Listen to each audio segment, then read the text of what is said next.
Bonjour, chers frères et sœurs de la diaspora. Bonjour, chers frères et sœurs de la Côte d'Ivoire. C'est la Señora Yvonne Tilly, professeure d'espagnol, écrivaine, conteuse. Ce matin, je voudrais d'abord remercier tous mes followers. Je vous remercie. Je vous suis reconnaissante pour votre soutien.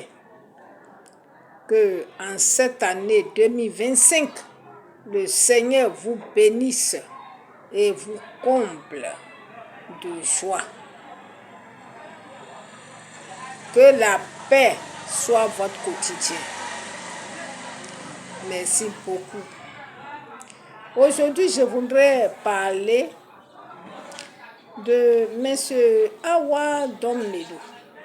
Quelqu'un disait quelque part sur la toile que lui, il peut être candidat, qu'il serait le candidat de Gbagbo Laurent, le candidat du PPACI. Vraiment, je ne sais pas. Tant que je n'ai pas encore eu la confirmation, je ne peux pas croire ça. Parce que on a affaire d'abord à un boulanger, mais le boulanger qui est aussi très rancunier. Oui, en Côte d'Ivoire, ici, les gens disaient oui, et Gueye est rancunier, oui, Bédé est rancunier, oui, Ouattara est rancunier. Mais ils oublient, ils ignorent quelqu'un d'autre très rancunier qui est là.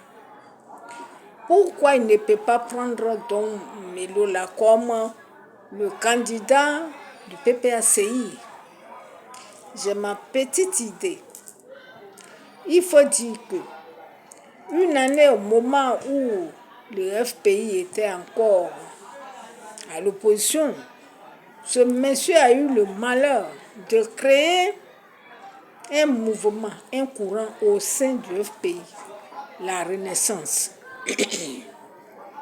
Donc, ils étaient un peu à l'écart, là. Il était à l'écart avec son groupe. Maintenant, quand le FPI est arrivé au pouvoir, il s'est réconcilié avec Gbagbo Laurent et Gbagbo l'a nommé au Bénec. Oui, Bénec, une grande boîte, d'accord, mais il pouvait quand même un jour le nommer ministre. Oui, ça fait plaisir toujours d'être ministre. Et comme ça aussi, toute sa région pouvait en profiter, en bénéficier. Mais il reste là à travailler à l'ombre. Oui, dans son ombre à lui. Donc, ne rêvez pas. Si lui-même n'est pas candidat, il mettra Nadi Bamba, sa bien-aimée, comme candidate. Ne rêvez pas qu'il va prendre quelqu'un. Et puis, c'est-à-dire que lui, de son vivant, aucun homme de son entourage ne doit être populaire comme lui. Ne doit être adulé par le peuple comme lui. C'est ça que vous ignorez. C'est ça que vous oubliez. Donc, un jour comme ça à Bobo, en 2010, pendant les élections, j'étais partie voir un parent dans un quartier caché d'Abobo.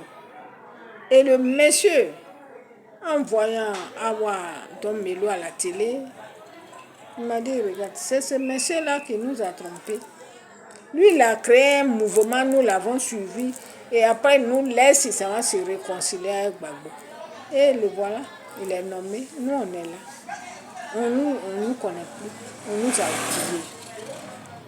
Nous sommes au pouvoir et personne ne peut nous voir. Ce monsieur m'a dit ça. Donc aujourd'hui, je me suis rappelé de cette confidence en voyant sur la toile que quelqu'un était en train de dire que Awa Domelo peut être candidat à la place de Gbagbo Laurent. Bon, il faut dire que chez nous, les Boussoumani, en tout cas, ce que les Malinqués, les Djoula appellent Boussouman, c'est-à-dire les autres ethnies de Côte d'Ivoire, à part les Oué, je ne vois pas une autre ethnie, à part les Oué, puis peut-être les Akans aussi, qui fait monter son frère, sa soeur, à côté de lui. Quand ils sont ministres et que le président leur demande aussi, est-ce que tu as un autre frère que je peux nommer? Non, je n'ai pas de frère. Pardon, faut pas nommer mon frère là. C'est comme ça. Il y a longtemps, en tout cas chez nous, les dents à l'ouest, il y a longtemps que cela existe. Donc, pour dire il va le présenter comme candidat à la présidentielle, on verra. Laisser sa femme pour le présenter comme candidat. Bon, on essaie encore de voir. Sinon, c'était une bonne possibilité. Et s'ils le faisaient maintenant, ils allaient avoir le temps de faire la campagne du monsieur. C'est vrai, il est connu en Côte d'Ivoire. Mais sous autre angle, c'est-à-dire un grand intellect qui travaille beaucoup, qui est toujours au charbon, d'accord. Mais il peut être aussi un jour ministre. Mais non. Et surtout que pendant ce temps, il était de la région, il est de la région de M. Afim Pessan, qui était premier ministre du FPI.